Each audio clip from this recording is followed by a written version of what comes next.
परंपरा नाही, हा आहे जीवनाला दिशा देणारा मार्ग.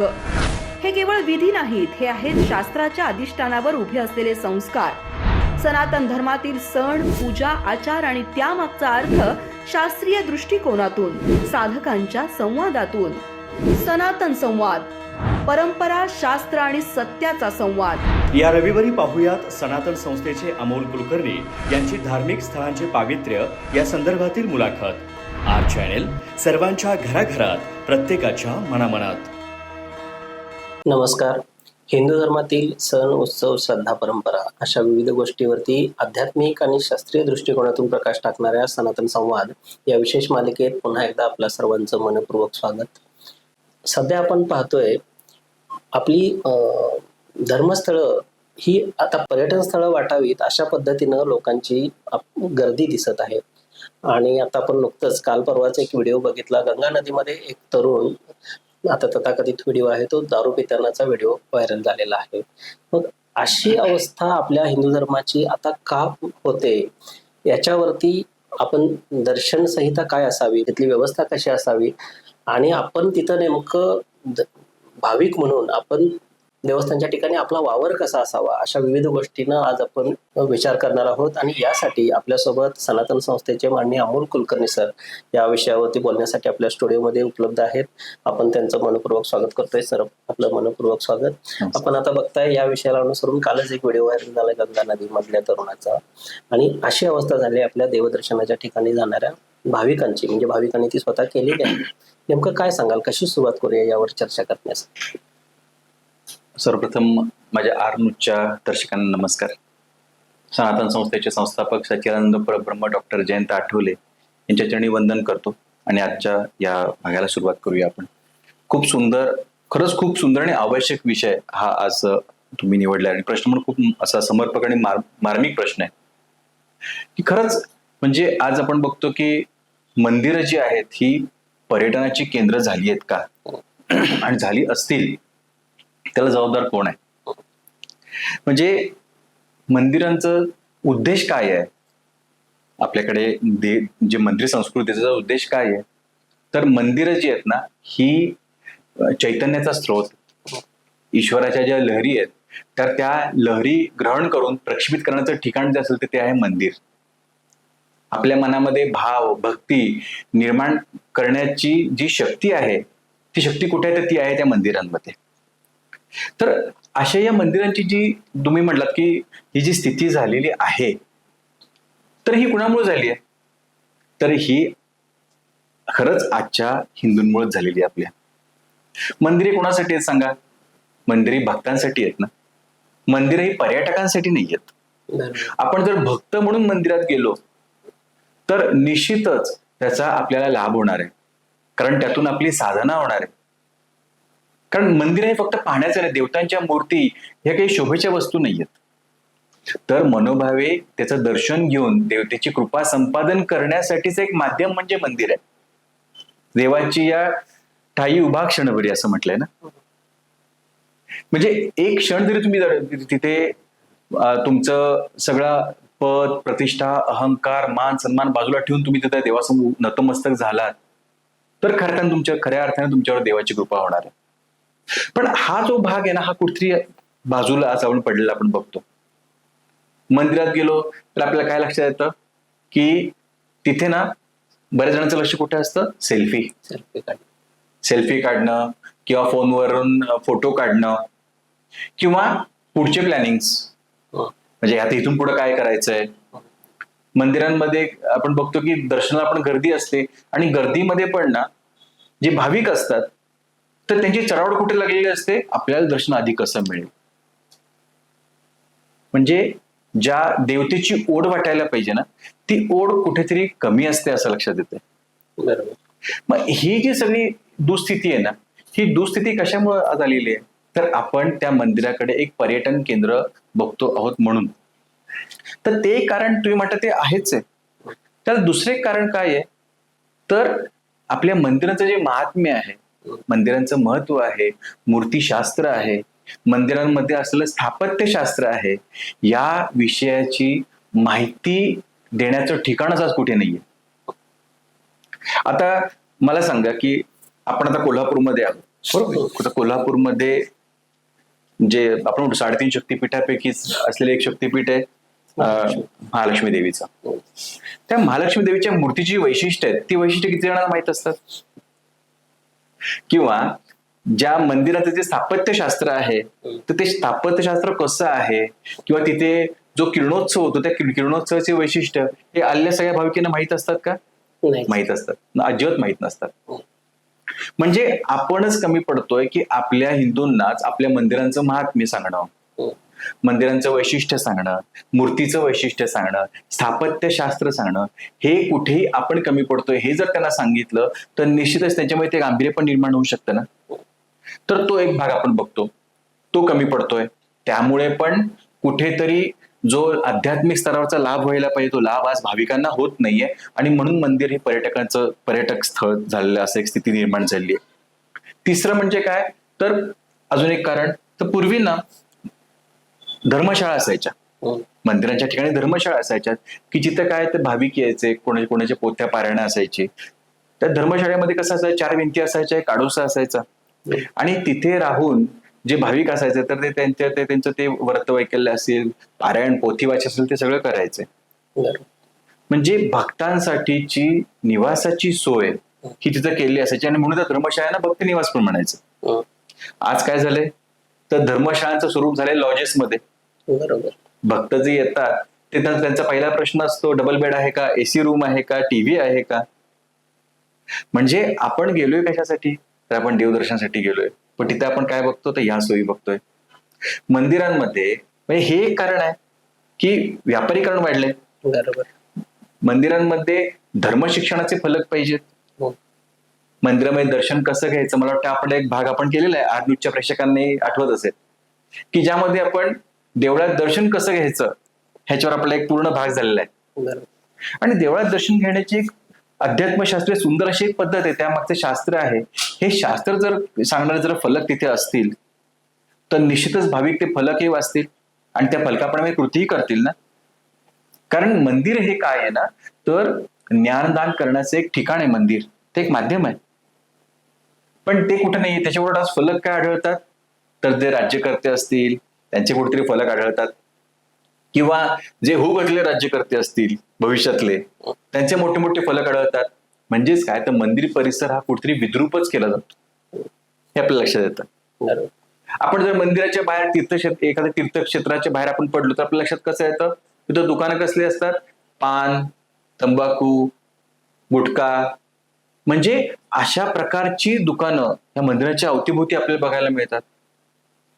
मंदिरांमध्ये जे काम करणारे जे कर्मचारी आहेत, व्यवस्थापक आहेत, तर हे सगळ्यांनाच धर्मशिक्षण असतं का तर नाहीये. त्यांना त्या देवतेची माहिती असते का, सगळ्यांना माहिती असेल असं नाही. मंदिर जर संतांचं असेल तर त्या संतांविषयी, त्यांनी केलेल्या अभंगांविषयी, त्यांच्या स्तोत्राविषयी, त्यांच्या कार्याविषयी, देवतेच्या कार्याविषयी सगळी माहिती बहुसंख्य कर्मचाऱ्यांना नसतेच.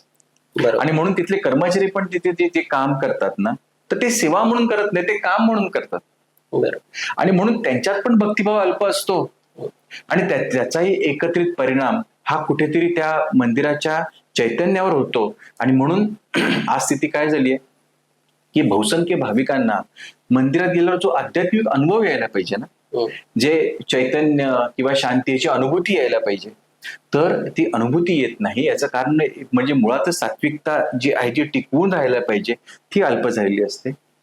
दुसरं कारण म्हणजे असं आहे की धर्मशिक्षणाचा अभाव आहे, आणि त्यामुळे पण ती जी दृष्टी आहे बघण्याची देवाकडे तर ती सुद्धा दृष्टी आज कुठेतरी अल्प पडते, आणि म्हणून ही दुःस्थिती तिथे निर्माण झाली. आता धर्मशिक्षणाच्या अभावामुळं भाविकांची ही स्थिती आहे हे आपण मान्य करू. म्हणजे आता केदारनाथ सारख्या ठिकाणी जे भाविक जातात ते अर्ध्याहून अधिक भाविक ते एक चांगला ट्रेकिंग पॉइंट म्हणून पण जाणारे आहेत. म्हणजे चांगलं ट्रेकिंग होतं आणि चांगलं देवदर्शनही होतं. बरोबर. पण त्याच अनुषंगानं काही मंदिरं, म्हणजे आता आपण अगदी नाव घेऊन सांगायचं म्हटलं तर शिर्डी सारखं देवस्थान असेल, किंवा आणखीन अशी आपली देवस्थानं आहेत ज्यांचे ट्रस्टी आहेत, आणि त्यांनी अशी त्यांची स्वतंत्र यंत्रणा राबवलेली आहे. आपण जर मगाशी मुद्दा मांडला, बाजारीकरण झालेलं आहे, त्याला ह्या ट्रस्ट सुद्धा कारणीभूत आहेत. त्यांनी त्या पद्धतीने त्या मंदिरांची उभारणी केली आणि म्हणून तिथंही म्हणजे तो 50% भाविक पर्यटक म्हणून जाणारा तो पर्यटन करून येईल, पण जो भाविक म्हणून जातो त्याला तो लाभ मिळत नाही. मग ही व्यवस्था जी आहे, मंदिर व्यवस्था, यामध्ये बदल व्हावेत असं वाटतंय का? की तुम्ही मगाशी म्हटलात की तिथले कर्मचारी जे आहेत त्यांना याच्याविषयी आध्यात्मिक ज्ञानच नसतं. मग तिथं जर आपल्या म्हणजे काही भक्तांची नियुक्ती झाली तर ते योग्य होईल का?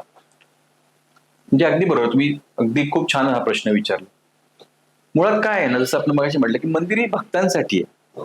मग तिथले विश्वस्त असतील ना, तर ते पण जर भक्त असतील, सद्वर्तन करणारे असतील, सद्गुणी असतील, तर निश्चितच तिथला कारभार जो असेल तो पण चांगला असेल. आपण सांगितलं ना, म्हणजे आपल्या धर्मशास्त्रात म्हणतात यथा राजा तथा प्रजा. मग जर विश्वस्त धर्म पालन करणारे असतील तर निश्चितच मंदिरांचा कारभारही चांगला असेल. आणि म्हणून तुम्ही म्हटलात की मंदिराची जी व्यवस्थापन कोणाच्या हातात असलं पाहिजे, तर तो भक्तांच्या हातात असलं पाहिजे. म्हणजेच काय, तर जे विश्वस्त असतील ना, तर त्यांनी सुद्धा धर्माचरण केलं पाहिजे, त्यांनी देवाची भक्ती केली पाहिजे. म्हणजे निश्चितच काय होईल ना, की तिथली जी आज आपण बघतो की तिथली जी व्यवस्था आहे ती व्यवस्था पण निश्चितच सुधारेल. शेवटी एक लक्षात घ्या की मंदिरं जे आहेत ना, तर ते एक आर्थिक केंद्र आहेच आहे आणि त्याला कोणी नाकारू शकत नाहीये. म्हणजे आपल्या हिंदू धर्माच्या मंदिरांचं वैशिष्ट्य काय आहे ना, की आर्थिक, ज्ञानाचं केंद्र, चैतन्याचं केंद्र, ही मंदिरं आहेच आहेत. पण आज काय झालंय, हे ज्ञान, चैतन्य, भक्ती हे कुठेतरी बाजूला कडून फक्त ते आर्थिक केंद्र म्हणून उदयाला येत आहे आणि त्यामुळे ही अडचण निर्माण होते. तर निश्चितच तुम्ही जसं म्हटलात की ते बरोबर आहे की जी विश्वस्त मंडळी आहेत ना, त्यांनी पण जर साधना केली, ते स्वतः जर भक्त झाले, आज अशी अनेक मंदिरं पण आहेत की ज्यांचा कारभार खूप छान सुरू आहे. जसं की एक उदाहरण घेतलं तर शेगावचं संस्थान आहे, खूप सुंदर उदाहरण आहे ना. मग तिथे येणारे भाविक आहेत, त्यांना पण त्यातला आनंद मिळतो, किंवा तिथे जे कर्मचारी आहेत तिथे सेवा म्हणून करतात. मग जिथे असं तिथे आपल्याला निश्चितच आनंद, शांती मिळते. कोकणात सुद्धा अशी अनेक मंदिरं आहेत. तर मग ह्या प्रकारे जर आपण कारभार केला तर निश्चितच तुम्ही मगाशी म्हटल्याप्रमाणे जे 50% खरंच देवदर्शनाला येत आहेत, देवाची भक्ती करायला, त्यांना पण त्यातनं खऱ्या अर्थाने त्यातनं समाधान मिळणार आहे, आनंद मिळणार आहे. एका बाजूला भाविक आहेत, एका बाजूला ह्या अशा विश्वस्त आहेत, त्यांची देवस्थानं आहेत. दुसऱ्या बाजूला असा एक वर्ग आहे समाजामध्ये की एखादं मंदिर बांधल्यानंतर ते मंदिराची काय गरज आहे, त्यापेक्षा शाळा बांधा किंवा ज्ञान मंदिर बांधा, अशी मागणी होते. आता राम मंदिराच्या उभारणीनंतरही अशी बोलणारी बरीच माणसं पुढे आली होती. मग यांना काय सांगायचं, म्हणजे हे मंदिराचं, ज्ञान मंदिराचंही महत्व आहेच, ते नाकारता येत नाही, त्याचबरोबर ह्या आपल्या ध्यान मंदिराचंही महत्व आहे, हे आपण कशा पद्धतीने पाठवून द्याल? हे जे प्रश्न आहेत ना, हे प्रश्न गेल्या एक साधारण 40-50 वर्षातच पडत आहेत. ह्याच्यापूर्वी हे प्रश्न पडत नव्हते, कारण ह्याच्यापूर्वी सगळ्यांना धर्म शिक्षण होतं, सगळ्यांना धर्माबद्दलचं ज्ञान होतं. देवताचं किंवा मंदिर किंवा देवता ह्याचं आपल्या जीवनामधलं जे महत्व आहे ते अनन्यसाधारण आहे. जसं मगाशी मी पहिल्या वेळी सांगितलं की मंदिरांची रचना जी आहे ती का केली आहे, तर ज्या येणाऱ्या ईश्वराच्या लहरी आहेत, तर त्या लहरी स्वतःकडे आकर्षून घेऊन ते सर्वत्र त्याचं उत्सर्जन करण्यासाठीचं एक माध्यम म्हणजे मंदिर आहे. आपल्याकडे ना ज्या देवता आहेत त्या देवतांची कार्य खूप वेगवेगळी आहेत. प्रत्येक देवाचं कार्य वेगळं आहे. गणपती बुद्धीची देवता आहे, सरस्वती विद्येची देवता आहे, हनुमान ही बलाची देवता आहे, बलोपासनेची देवता आहे. आणि म्हणून बघा की समर्थ रामदास स्वामींनी 11 मारुतीची स्थापना केली ना, कारण त्यावेळी बलाची आवश्यकता होती, बलोपासनेची आवश्यकता त्यावेळी होती. सरस्वती विद्येची देवता आहे म्हणून आजही शाळेमध्ये सरस्वती पूजन केलं जातं बहुतांश शाळेमध्ये. म्हणजे हे प्रत्येक देवाचं कार्य आहे ना, आपण जेव्हा त्या देवाची कृपा संपादन करू तेव्हा खऱ्या अर्थाने कार्य पण चांगलं होईल नाही. मग मंदिरांची जी रचना आहे, मंदिरांची जी आवश्यकता आहे, तर ही जी समाज व्यवस्था आहे ना, ती समाज व्यवस्था उत्तम राखण्यासाठीच मंदिरांची रचना केलेली आहे आणि त्यामुळे मंदिरांची आवश्यकता ही आहेच आहे. मग जेव्हा कोणी असं म्हणतात की मंदिरांपेक्षा शाळा उभारा, शाळा तर उभारायला हवेच आहेत ना. तुम्हीच विचार करा, एखाद्या गावामध्ये मंदिरांची शाळा याची संख्या बघितल्या शाळा निश्चितच जास्त असतात. शाळा का उभारल्या गेल्या पाहिजे? कारण ते ज्ञानदानाचं केंद्र आहे आणि ते असायलाच पाहिजे. पण मंदिरं नकोत आणि शाळा पाहिजेत असं कसं चालेल? श्रीराम मंदिराच्या वेळी सुद्धा अहो ही जी भूमी प्रभू श्रीरामचंद्रांची आहे तिथे रामाचं मंदिर का नको? तर तसं नाहीये. आपल्याला जी मंदिर आणि बरं देवतांची मंदिरं जी असतात ना, तर ती काही देवतांसाठी नाहीयेत, तर ती आपल्यासाठी आहेत. त्या मंदिरांमध्ये जाऊन दर्शन आपण जेव्हा घेतो ना, तेव्हा त्या माध्यमातून देवतेची कृपा आपल्यावर होते आणि आपली साधना होते. मनुष्य जन्माचं जे ध्येय आहे ना, मनुष्य जन्माची 2 कारणं आहेत. त्याच्यापैकी एक कारण म्हणजे काय, तर प्रारब्ध भोगून संपवणे, आणि दुसरं कारण म्हणजे काय आहे, तर साधना करून ईश्वराची प्राप्ती करून घेणे. आणि ही साधना होण्यासाठी मंदिरांची आवश्यकता आहे. त्यामुळे मंदिरही असायला हवीत. जे कोणी हे असं म्हणतात ना, तर त्यांना आपल्याला हेच सांगता यायला पाहिजे की बाकी हॉस्पिटल बांधा किंवा शाळा बांधा. आज आपण कितीतरी असे हॉस्पिटल बघतो ना, की ते हॉस्पिटलमध्येच ना देवतांची मंदिरं असतात. का असतात? तर त्यांनाही माहितीये की जिथे देवतेचं अधिष्ठान असेल तिथं कार्यसिद्धीला जातं. बरोबर. तर त्यामुळे असे जे कोणी प्रश्न विचारतात त्यांना आपणही समर्पक उत्तर अशा प्रकारे आपण द्यायला पाहिजे. आता आपण थोडस मगाशी बाजारीकरण जे म्हणतोय त्याच अनुषंगानं अजून एक प्रश्न मला विचारायचा आहे. काही मंदिरांमध्ये दर्शन पास वेगवेगळ्या रुपयांचे असतात. 50 रुपयाचा वेगळा, 200-300 रुपयाचा वेगळा. मग असं हे पैसे देऊन आता मोफत दर्शन रांगेतून दर्शन घेणं आणि हे दर्शन पास घेऊन दर्शन घेणं, या दर्शनात काय फरक असणार आहे? मुळात जसं आपण सुरुवातीला सांगितलं की मंदिर आहे, देव आहे, भक्तांसाठी आहे. आपल्याला संत चोखामेळ्यांचं उदाहरण पण आपल्या समोर आहे की त्यांना त्यावेळी दर्शन देवळात प्रवेशच नव्हता मिळाला, तरी सुद्धा त्यांनी तिथेच बाहेर उभं राहूनच त्यांनी साधना केली, संतपद त्यांनी प्राप्त केलं. त्या चोखामेळ्याची समाधी तिथे पंढरपुरातच आहे. म्हणजे काय की जो खरा भक्त असतो ना, तर तो जेव्हा देवदर्शनात जातो तो तिथं स्वतःच्या सुखसोयी पाहत नाही किंवा मला जलद दर्शन व्हायला पाहिजे, मला पटपण दर्शन व्हायला पाहिजे असं तो कधीच बघत नाही. आपल्याकडे पूर्वी बघा, आपल्याकडे ज्या तीर्थयात्रा असायच्या त्या पायी जायच्या ना. अजूनही वारकरी येते पायीच जातात ना वारीला. मग हे जे पासची संस्कृती आता गेल्या काही वर्षांमध्ये आलेली आहे, तर ती पास संस्कृती म्हणजे काय आहे, व्हीआयपी पासेस किंवा असे पासेस असतात, हा एक प्रकारचा ना व्यापारच आहे. मूर्ती तर तीच आहे ना. बरं, देवाकडे गरीब किंवा श्रीमंत असा देव कधीच भेदभाव करत नाही. संत कबीरांनी काय सांगितलंय, तर छोट्याशा मुंगीच्या पावलातील घुंगराचा आवाज जर देवाला ऐकू जातोय, म्हणजे देवाचं इतकं लक्ष आहे आपल्या भक्ताकडे, तर मग तिथे त्या देवाच्या नावाने पैसे घेणे किंवा हे तसं पाहिलं गेलं तर अजिबात धर्मसंमत नाहीये. कुठली याला धर्मशास्त्राची मान्यता नाहीये. आणि एक प्रकारचा हा ना केलेला एक व्यापारच आहे, असंच हे खेदाने म्हणावं लागेल. म्हणजे भक्तांनीच विचार केला पाहिजे की बाबा आपण कशा पद्धतीने दर्शनाला. हे तुम्ही जे बोलत नाही खूप महत्वाचं आहे की कुठलेही आपण एखाद्या ह्याच्यावर जेव्हा बोट ठेवतो ना, तेव्हा 4 बोट आपल्याकडे असतात. भक्त जेव्हा विचार करतील की अरे मंदिराची दुराव्यवस्था, म्हणजे आपल्याकडे आज काही वेळा सांगावं लागतं की चप्पल रांगेमध्ये काढा. मग हे असं आपल्याला का सांगावं लागतं, किंवा ढकलाढकली करू नका, चेंगराचेंगरी करू नका, आपल्याला असं का सांगावं लागतं? तर आपण जर देवाला अपेक्षित असं जर का वागलो ना, तर मग ह्यातून काय होणार ना, की जसं आपण म्हणतो की यथा राजा तथा प्रजा आहेच आहे, पण महाभारतात हे पण सांगितलंय की प्रजेच्या योग्यतेप्रमाणे राजा मिळतो. मग प्रजा जर का सद्वर्तिनी झाली, सात्विक झाली, धर्माचरणी झाली, तर निश्चितच ही जी सगळी व्यवस्था आहे ना, ती व्यवस्था सुधारणारच आहे. आता या दर्शन रांगेबरोबरच अजून एक मुद्दा येतोय बऱ्याच धर्मस्थळाच्या ठिकाणी, तो वस्त्र संहितेचा. म्हणजे बऱ्याच आता शनी शिंगणापूर असेल किंवा तिरुपती बालाजी असेल, तिथं त्यांनी वस्त्र संहिता लागू केलेली आहे. ही योग्य आहे का, किंवा ती पाळलीच पाहिजे का? अगदी योग्य आहे. म्हणजे थोडं आपण व्यावहारिक उदाहरण घेऊया. आपण हॉस्पिटलमध्ये जातो. हॉस्पिटलमध्ये जेव्हा ऑपरेशन थिएटर असतं, त्या ऑपरेशन थिएटरमध्ये डॉक्टरांची ठरलेली वस्त्र आहेत. बरोबर. जे लोक वस्त्रसंहितेवर प्रश्न निर्माण करतात, आज काही पुरोगामी आहेत, काही बुद्धिवादी आहेत, मुद्दाम वस्त्रसंहितेवर प्रश्न निर्माण केले जातात. मग तिथे आपण प्रश्न निर्माण करतो का, की नाही आम्ही हॉस्पिटलमध्ये आमच्या घरातच कपडे घालणार, असं होतं का? नाही होत, कारण तिथे त्यांचे नियम आहेत. शाळेमध्ये मुलांसाठी गणवेश असतो, तिथे आपण वस्त्रसंहिता पाळतो की नाही? तिथे का पाळतो?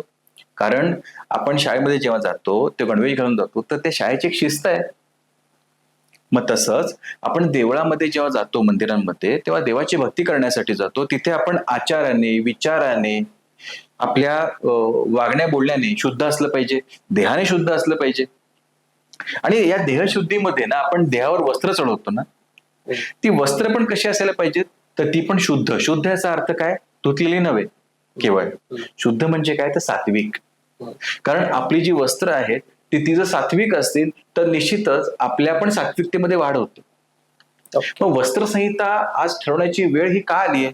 आपण जर आज बघितलं तर दक्षिणेकडची काही मंदिरं आहेत, म्हणजे अशी बरीचशी मंदिरं दक्षिणेकडे आहेत की जिथे आपल्या शर्ट आणि पॅन्टवर आपल्याला प्रवेशच नाही. म्हणजे पुरुषांसाठी लुंगीसारखं तिथे एक वस्त्र देतात ते, आणि स्त्रियांना तुम्हाला साडीमध्येच आत प्रवेश आहे. आपण जर शिखांमध्ये बघितलं तर त्यांच्या गुरुद्वारामध्ये सुद्धा जे डोकं आहे ते डोकं झाकावं लागतं. तिथेही वस्त्रसंहिता आहेच. मग ही वस्त्रसंहिता जी आहे तर त्यामध्ये काय सांगितलंय, तर अंगभर कपडे घाला, सात्विक कपडे घाला, हेच वस्त्रसंहितेमध्ये सांगितलेलं आहे. म्हणजे ह्याचं कारण काय आहे, तर येणारे जे अन्य भाविक आहेत ना, तर जर तिथली जे त्या देवस्थानची जर सात्विकता अल्प झाली तर त्याला लाभ होणार नाही ना. तर त्यामुळे धर्मशास्त्रात दिलेला तो एक नियम आहे. आणि मला तुम्हाला सांगायला अतिशय आनंद होतो की जवळजवळ 2200हून अधिक मंदिरांमध्ये महाराष्ट्रामध्ये ही वस्त्रसंहिता लागू झालेली आहे. बरोबर. त्या तिथल्या विश्वस्त मंडळाने ती वस्त्रसंहिता लागू केलेली आहे. जसं आपण आता मगाशी म्हटलं ना की जी विश्वस्त मंडळी आहेत त्यांनी जर का हे असे नियम सुरू केले ना साधनेच्या अनुषंगाने, तर निश्चितच सुधारणा होते. आणि आज अशा ठिकाणी वस्त्रसंहिता लागू झाल्यामुळे ना मोठ्या प्रमाणावर फरक पडलेला आहे. त्यामुळे वस्त्रसंहिता ही असायला हवी, आणि वस्त्रसंहिता याचं पालन हे प्रत्येक भाविकाने साधना म्हणून करायलाच हवं. अच्छा. वस्त्रसंहिता असेल किंवा दर्शन संहिता असेल किंवा अन्य अन्य बऱ्याच याच्यामध्ये संहिता, म्हणजे अगदी फोटो काढू नये, म्हणजे असे फलक लावावे लागतात दर्शन, किंवा तुम्ही मगाशी सांगितल्याप्रमाणे पादत्राणे बाहेरच काढा असा फलक लावा. अगदी मंदिरामध्ये सुद्धा पादत्राणे इथे काढा किंवा रांगेत ठेवा हा फलक लावावा लागतो. बऱ्याच आपण बघतोय अगदी शेवटच्या टप्प्यापर्यंत लोक आपल्या पादत्राणे घेऊन आलेले असतात, आणि अगदी शेवटच्या क्षणी कुठंतरी ते असे अस्ताव्यस्त पडलेले असतात की जिथं त्यांना स्ट्रिक्टली ते बाहेरच तिथं काढून या असं सांगितलं जातंय. म्हणजे ते पुढचे त्यांनी 3-4 टप्पे ते घेऊन आलेले असतात. मग ह्या सगळ्या संहिता असताना आणि अशा भाविकांची मनस्थिती असताना मंदिरातली नेमकी सात्विकता कशी टिकवली गेली पाहिजे, त्यासाठी भक्तांनीच काय आपल्यामध्ये हे केलं पाहिजे, तुम्ही त्याबाबत काय आवाहन कराल? म्हणजे जसं आपण आता बोलताना सांगितलं की मंदिर हे भक्तांसाठी आहे. भक्त याचा अर्थ काय, तर जो विभक्त नाही तो म्हणजे भक्त, की जो देवापासून वेगळा नाहीये तो म्हणजे भक्त. मग आपल्याला जर भक्त व्हायचंय तर आपल्याला काय करायला लागेल, तर जे देवाचे गुण आहेत, ईश्वराचे जे गुण आहेत ते आपल्याला आपल्यामध्ये आणावे लागतील.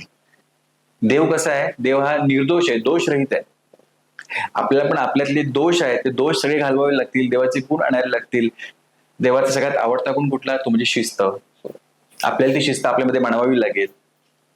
आणि तुम्ही जे म्हणतात ना की आज ही स्थिती होती की अगदी चप्पल वगैरे ज्या पादत्राणे ते अगदी पुढपर्यंत आणली जात आहेत,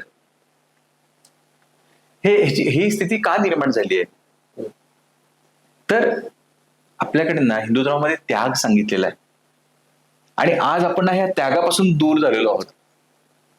त्यामुळे सगळ्या गोष्टीची आसक्ती आहे ना.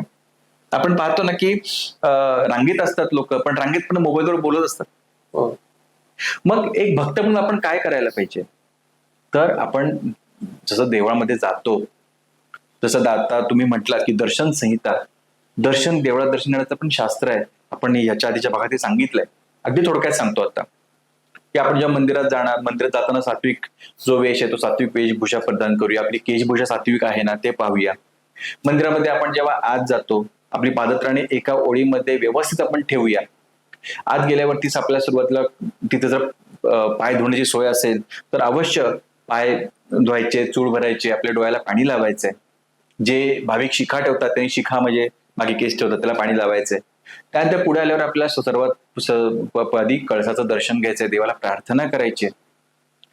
कळसाचं दर्शन आपण घेतलं की मग आपण जेव्हा देवाच्या पायरीपाशी येतो तेव्हा देवाच्या पायरीला आपल्या उजव्या हाताने स्पर्श करायचा आहे.